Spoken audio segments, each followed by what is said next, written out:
Back in high school there was a girl named Caitlin. She was very gothic looking but was satanic in the way that's extreme. I never minded different people and would be nice to her, as I would with anyone, which quickly grew into a crush for me. She would leave her classes early to be standing at mine when I got out. Send me love letters, the whole 9 yards. About 2 weeks and I told her I wasn't interested in dating. Those love letter became the creepy type, if I can't have you no one will. The final straw was when one of them detailed a ritual killing of me, using a dagger and horrific crap about my blood coating her body. The actual scary part of it was the list of drugs she'd give me before and during, to keep me hard, so that I could be inside her as I died.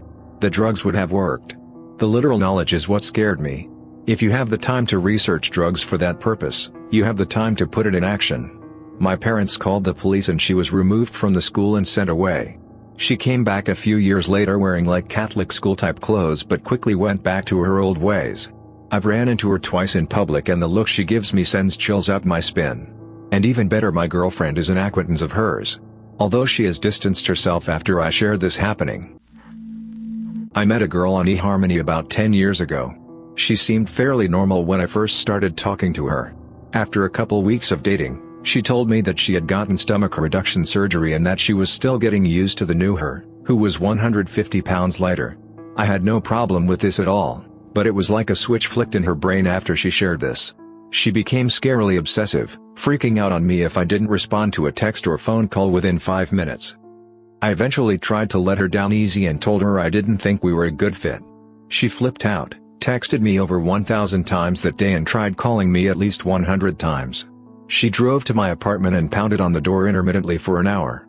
This kind of behavior lasted for a week before she finally realized I wasn't going to play her game. Stalked makes it sound worse than it was, but it's a reasonably apt description. I worked in a public library, and I once helped a woman with computer issues. She obviously had her own mental health struggles. She would get frustrated easily, mutter to herself, was very paranoid, but generally a nice, friendly and polite person. After that though, she started buying me presents. First it was just some chocolates and a card, but it was Christmas so I didn't think anything of it. Then she bought me an artisan cake, a week later. Like, super fancy, carefully designed thing. Then the week after more chocolates. While this was going on, I started seeing her elsewhere, near my house, or shops I went in, when I hadn't before. Then she came in one day and had bought me a fancy bottle of aftershave and a 70-pound watch. I'd been keeping a record of all this, and this time I had to go to the manager because I can get in trouble for accepting gifts of that value. They had to speak with her live-in nurse, and she did stop, but I kept seeing her near places I frequented. She never said anything or harassed me, but I would just see her around a lot. I was letting out a room during university, and a girl came around. She looked in my fridge and said once I move in you will be expected to clean up more. I didn't like her attitude so later on the phone I said I was waiting to decide who I would rent it to. She didn't take this well at all and called me a racist and started to threaten and phone stalk me. I had to tell the university because she did this for about a month.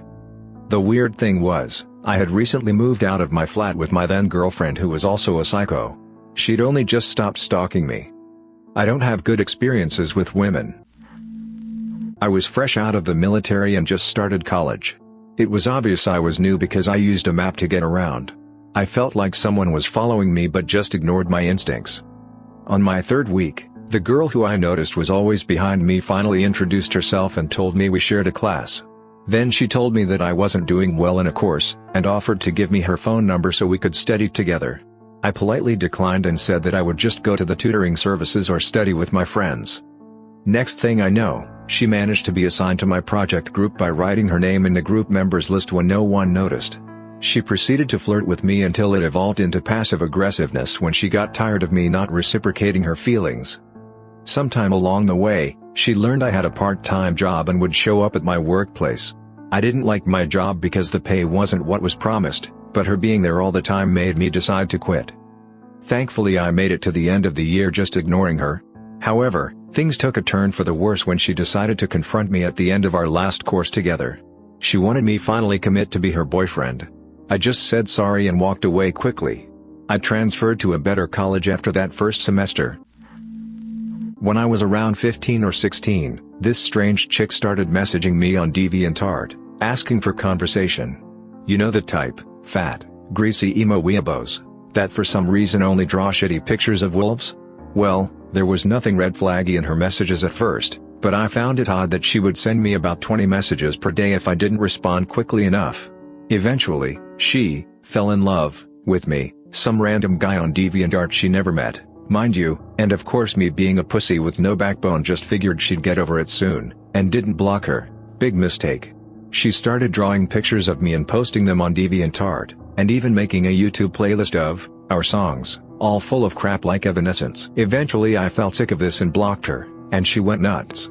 She supposedly carved my name into her arm, made several accounts just to message me crazy rambling crap that I didn't read because I always blocked her immediately, found my friends' social medias and messaged them hundreds of messages about me until they blocked her. Just typical crazy person nonsense that was relatively harmless at first. Well, a year later without hearing from her at all, she shows up to my family's home with all her luggage, expecting to live with me, her soulmate, of course. I never gave her my address or town name, and I live in the middle of nowhere. We still have no idea how she found it. Before being escorted away by the police, she gives me her journal full of rambling, insane writing about how she loves me so much, that we're telepathically connected and she can meditate and communicate with me, that she heard my voice telling her I love her and want her, mind you, I'm gay, and eventually about how she was going to come to my house and kill me for denying true love and then kill herself. Still the most terrified I've ever felt in my entire life, and I still don't feel safe in my home despite the situation being legally taken care of. I got drunk one time and kissed this random girl I've never met before at a bar. She then started showing up at the most random times. I couldn't do anything in public anymore without her showing up. Until I got drunk really bad again and I woke up next to her. This effed it up a whole other level. At that point she would make sure she was near to me whatever the hell I did. I talked to her a whole lot about it, made sure she knew exactly how I felt and that she needed to stop doing what she was doing. After that things spiraled even more out of control. She showed up uninvited at parties and even family affairs. Then, she was introduced to me as my new co-worker. I considered quitting at that point, but decided to take a back seat after I realized she was working nowhere near me and it was hard labor. I think she worked there about 3 times before quitting. Then it just slowly died down. Thankfully I haven't seen her for years but I do hope she's doing okay. I met a girl who came into the bank I worked at. She sat with me while setting up an account, we talked about TV while crap was loading, and came to find out we liked the same Travel Channel TV show Ghost Adventures. This was back in like 2009, so not a lot of people heard about its glory yet. Turns out the girl had a chronic habit of losing her debit card. She would come in all the time, we would talk, eventually I got the courage to ask her to dinner. She said yes. I got fired from my boss for it, but I thought hey it's worth it. I found another job real quick anyway at a different bank. Well, after a few dates, and nothing more, she kind of half ghosted me. Like wouldn't want to hang out, so I just assumed she lost interest, went back to playing World of Warcraft, drinking, like an adult. Eventually, I started to go out to bars, and she would always show up with a friend, or a date, usually never even say hi to me. Eventually she needs a hero to save her from a bad date, so me and my buddy helped her out, saved her life or whatever, and took her home. The next day she came over to thank me, and basically didn't leave. Told me about all these horrors she went through. At this point, I am a really nice guy. I made her dinner, helped her out, and even let her sleep in my bed as I slept on my couch. I woke up at about 3 a.m. to her butt naked with just the TV light behind her. I freaked out thinking it was a ghost. She got really upset, left 10 minutes later. Turns out the guy was like her cousin, none of it ever happened. She made up like 90% of the story. She created a World of Warcraft character and stalked me down in game. She somehow got a hold of my email and Facebook password so she knew everywhere I was. She was never losing her debit card. She was becoming friends with my cousin to get in with the family. She even had her 2 sisters in on it, and they were doing all this stuff to get Met to fall in love with the girl. The crazy part is, I was actually really into this girl, and all she had to do was not ghost me, just say she was really into me too. This all went on from 2009 spring semester to fall semester 2010 too. I don't think it's ever been resolved, and I still see her face when I am sitting alone in the dark and lightning flashes. I hooked up with a girl at a party years back. We ended up going on one date the following week and I realized something was just not right with her. She started talking about hearing the voice of God in her head and how she has visions of the apocalypse.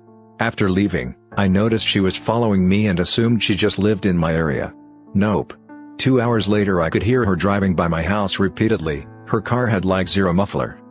I never went out with her again after that day. However, the next 5 years involved her following me, paying others to follow me, hiring a PI to follow me, calling me upwards of 1,100 times a week, confirmed by police, showing up at my workplace, stalking my family, writing letters to my boss, writing crazy letters to my family, breaking into my house, paying others to break into my house, and leaving me hours and hours of voicemails rambling on and on about how the apocalypse is coming and God told her we need to be together or she is going to destroy me. I would even be working at a fire scene, I am a firefighter, and she would be there. She had a crazy ability to find me wherever I went. I once snuck out of the city in the middle of the night to get away the stress of dealing with her. I had rented a cabin 2 hours out of the city. In the morning I found flowers and a long crazy letter on my car. The entire 5 years that she did this she told everyone that we were together and she was pregnant with my kid. I can't even begin to put into words the hell and stress I went through dealing with this person. I am certain that if she had the ability to, she would have murdered me at some point. A restraining order, 6 harassment charges, and many calls to the police later, she finally left me alone when she started stalking someone else. She still tries to contact me a few times a year, but it's kind of hard considering the new guy she stalked was a cop, who pulled her over because he thought she was hot, and she is now in jail. Met her at church, small talked a bit. Somehow she figured out where I worked and started calling my work to talk to me. Which I didn't answer. Then she showed up to my work once. Then she began following me to and from, and watching me in court. After that, my mail started being either stolen or opened and read and put back in the mailbox. I started getting strange gifts from unknown people. I also suspect she was hanging out in my backyard but have no real proof other than footprints in the flower bed and strange noises at night.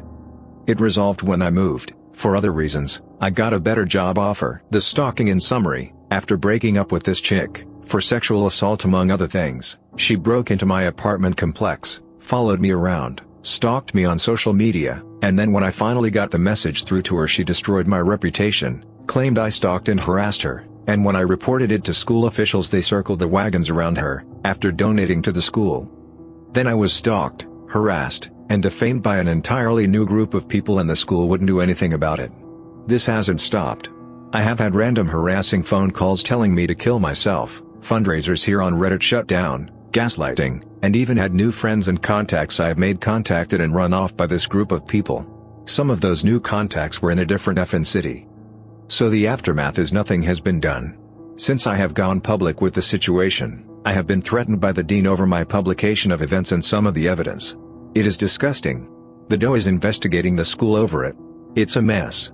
I lost my home, most of my property, and I am financially and psychologically ruined now. She was new to the school, and I had a bit of a crush on her. I had made friends with pretty much all the girls, and didn't see any of them romantically. So I was kind of excited to meet someone whom I wasn't already friends with. I ask her out to a local museum for a date after school and she says yes. Day of the date, she comes in and says she can't go because she has a headache. I believe it at a time, and offer to reschedule. She declines, saying something along the lines of getting them often. I'm upset about it, but move on. Prom comes around, and I stag for the 2nd year in a row. Hard to get a date when you're everyone's friend. And she shows up with one of the guys, knew him in passing, but if our total conversation time totaled more than 30 minutes, I would be amazed. I had no opinion on the guy. By the end of prom though, she ditched him and is dancing with me instead. High school relationships being high school relationships, we are now a thing. We date for a couple of months, first kiss, cuddling, that sort of thing, no sex or anything that would count as foreplay, just wholesome stuff. It was honestly nice, after my past experiences. We go to an amusement park for my birthday, day before to be precise, along with some friends. She is a little more subdued than normal, but I think I remember her blaming it on a headache. They are actually common for her, I discovered over the months. However, the next day, she breaks up with me via text message. I'm going to college in the fall at this point, and she is going into her senior year of high school, so I decided that, while a shitty way to break it off, she was right, and respond as such. Then, crap gets real. For a little more context, she had a rough childhood, to say the least. She lost both her parents to drug overdose, her father while he was in recovery. She was adopted by her aunt and uncle. She also was violently raped when she was younger, around 14 she told me. This was why she panicked the first time I asked her out. The crap stain even had carved the word whore into both her inner thighs. At the time, she said she didn't want to prosecute and deal with all that crap, but the cops were involved, photos, DNA, the works. They had the guy dead to rights if they ever prosecuted him.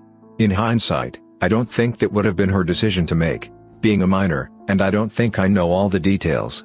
My gut tells me it was her uncle, or a relative, but I have no evidence to back that up. All I know is that he was still somewhere in her life. After the breakup, she immediately starts calling me. It was all a test, she didn't want to actually break up with me. I decide that I don't want to play that kind of game, and dating her isn't not the best thing for either of us. She wasn't ready to date anyone, I was not able to support her, so I stick with no, we're broken up. I start getting endless text messages about our future, including kids and grandkids, phone calls, where she was only crying, threats of her killing herself, etc. I change my number, and get some peace for a couple of weeks, until I get texts from an unknown number. It's the guy who raped her. He goes into incredibly graphic detail of what he is doing to her right now, including pictures, what he's going to do to me, my family, my dogs. Apparently, through our friend circles, someone gave my ex my new number, possibly unknowingly. School was out, gossip doesn't travel as far or as quickly, but my ex got the message with the number change. Apparently she went back to her attacker for some reason, and he decided that I should get dragged into his sick games too. I call the police, give them the texts, call her parents, aunt and uncle, and they get her out. This one is too big for the rumor mill to ignore. Half of my high school friends write me off as a monster for not doing more, and taking her back. Fast forward to college, I'm there maybe 2 or 3 weeks. I get word from one of my few remaining friends from high school that my ex is talking about coming to find me and beg me to take her back. I go to the campus police and file a preliminary restraining order. It goes into effect if she ever contacts me, and I notify the police about it. I tell my new friends to keep an eye out for my ex, and advise them to deny that they have even heard of me if someone matching her description shows up on campus looking for me. This includes a woman from my major and several of my classes who had been flirting with me pretty strongly. I'm notoriously oblivious, so if I pick up on it, that's something. She, understandably, gets a little put off. Her reaction was a mix of, oh, no one is going to mess with the guy I'm interested in, and, but is it worth the hassle? Things kind of died down from there, both with the stalker ex, and the classmate who was interested in me. As for how it got resolved, I honestly don't know if it is. A few years after all this, I got a Facebook message from her through a throwaway profile, talking about death, the unfairness of people dying early, and taking others for granted. I don't know if she was talking about herself, or me. All very unsettling. I didn't trigger the restraining order because I didn't want to drag all this past back up over a single message, but I would have if she sent another. But all this kind of puts a damper on any time I think about starting a new relationship. Will she show back up? How will she react to anyone I'm dating? Would they be safe? I half suspect all this is at least part of the reason why I bounce between demisexual and asexual. But for the most part, I'm satisfied with things as they are, while I'm single.